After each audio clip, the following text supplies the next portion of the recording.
जब आप यहां से चलोगे संसार छोड़कर मूल कमल में जाओगे जहां गणेश जी का कमल है, तो वहां आपके अकाउंट क्लियर, सारे क्लियर पाओगे और आपको तुरंत रास्ता दे दिया जाएगा, चलो जी जाओ, आप कागज पूरे आपके जाइए। फिर आप आओगे सावित्री ब्रह्मा जी वाले कमल में, जिसको अधिष्ठान चक्र कहते हैं, स्वाद चक्र भी कहा है। इसी तरह वहां से आपको क्लीन चिट तार में लगी, अब जाइए।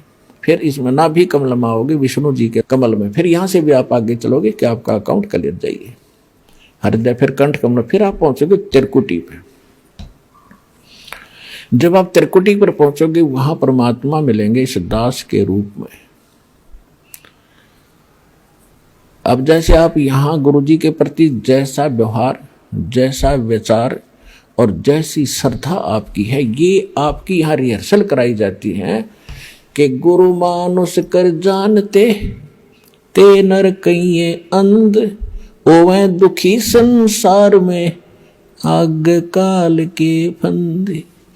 गुरु को मानुष नहीं जाने, गुरु गोविंद कर जानियो, रहियो शब्द समाए, मिले जब दंडवतम बंदगी, नहीं पल पल ध्यान लगावे।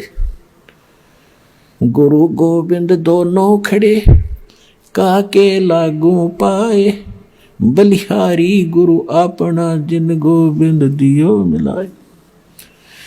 आप परमात्मा ने यह सिद्ध करना हमारे को एक ट्रेनिंग दे रहे हैं कि जैसा व्यवहार आप इस दास के प्रति कर रहे हो ऐसा ही भगवान के प्रति माना जाएगा, और जैसा आप दिन में रिहर्सल कर रहे हो रात में सौपन भी वैसे ही आएंगे।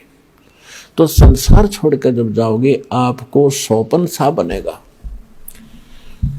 तो जैसा आपकी आस्था यहाँ वहां तो सामने स्पष्ट नजर आओगी, तो वहां आपकी परीक्षा होगी। अब जैसे वहां गुरु जी के साथ भगवान खड़ा हो, आपने परमात्मा को देखा नहीं, केवल चित्र चित्र देखे हैं उनके, तो वहां जाकर आप किसको प्रणाम करोगे? गुरु गोविंद दोनों खड़े किसके लागू पाए, बलिहारी गुरु अपना जिन गोविंद दियो लाए। यानी हमने इतना दृढ़ होना है इस मार्ग पर सफल होने के लिए। वो जो दास के रूप में होगा वो भगवान ही होगा वहां पर। अब परमात्मा ये भी देखते हैं कि जैसे 120 वर्ष भगवान रह कर चले गए, और इस दास के स्थान पर अगर वो आज होते तो आप तो पहचान तो सकते ही नहीं, क्योंकि जब भी ना पहचाना, क्योंकि जो लाहे का काम करें, एक लंगोटी ही बांध, धोती ही बांध के फटे पुराने कपड़ों में घूमे फिरे, सारा काम करे, तो हमने सोचे जनसाधारण आम आदमी है।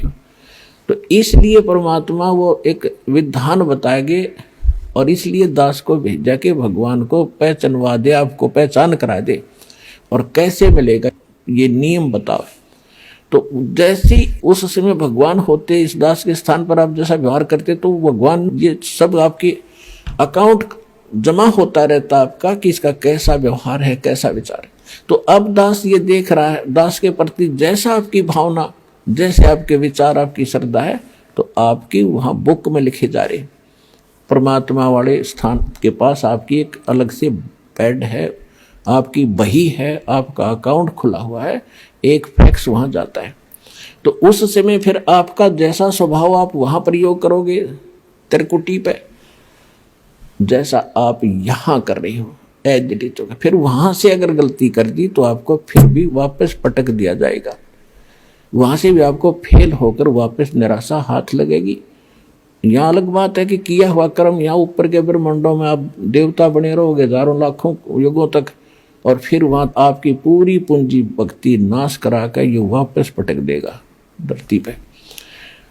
तो इससे बचने के लिए जो पहले हम मार खा गए, हमने धोखे खाए, उससे बचने के लिए अब ये फावल पॉइंट बताए जाते हैं। इसमें दृढ़ रहना बच्चों, बार बार यही आपको बताया जाता है। जब आप त्रिकुटी पर पहुंचोगे तो वहां ये नीचे के मंत्र तो हो गए साफ, कंठ कमल तक सारे आपका हिसाब किताब हो गया। आपके साथ वो 2 मंत्र का जाप वो और साथ है। यहाँ कंठ कमल से लेकर त्रिकुटी तक जाने का बहुत लंबा रास्ता है। ये तो एक यहाँ तो मैप है, वहाँ ओरिजिनल चीज है। तो वहां जाने के बाद जब आप पहुंचोगे तो 2 मंत्र आपके पास होंगे,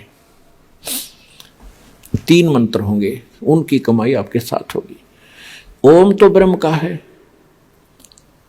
और दूसरा जो मंत्र सांकेतिक आपको दिया जाता है सतनाम में, वो अक्षर पुरुष का मंत्र है, सात संग ब्रह्मांड के स्वामी का।